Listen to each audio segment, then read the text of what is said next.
Big question, of course, where did the president get this latest conspiracy theory from? As we've reported, White House officials say that the president's sources were various conservative outlets, most prominently perhaps radio host Mark Levin, who seemed to take three basic chunks of information and combine them into one conspiracy theory of what he calls a silent coup going on by the intelligence community and former Obama administration officials. Here are the three chunks. One, leaks from the intelligence community calling out Trump administration officials for giving out inaccurate information about their contacts with the Russians and other stories. Two, news reports that the FBI is investigating possible contacts between Trump campaign advisors and Russians. And three, unconfirmed reports in the British press that the FBI may have sought FISA warrants to monitor Trump campaign communications. Now, those reports say nothing about President Obama being personally involved, nor did they say wiretapping was ever approved on Mr. Trump himself. Now, here's a rather amazing detail.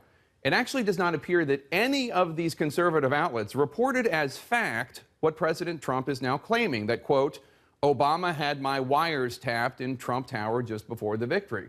Levin has asked the question as to whether the president is behind the leaks and the surveillance, but when he was directly asked by Fox News if former President Obama was directly involved in any of this, Levin said this.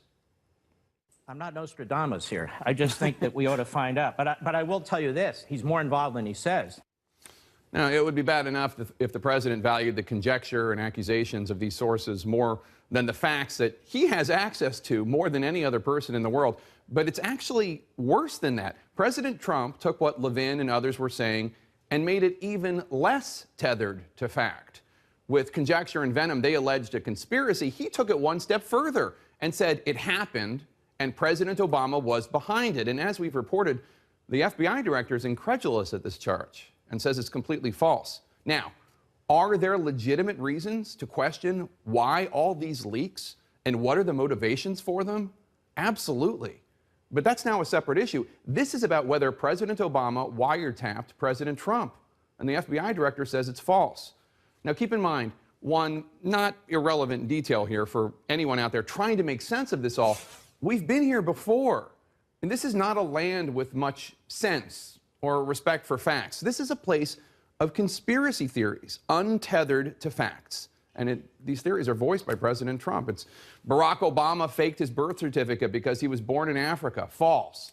Thousands of New Jersey Muslims were on TV celebrating 9/11. False. Ted Cruz's father had something to do with Lee Harvey Oswald. False. Vaccines cause autism. False. There was something fishy about the deaths of Justice Scalia or Vince Foster. False. False. Inaugural crowd sizes, 3 to 5 million illegal votes. It goes on and on.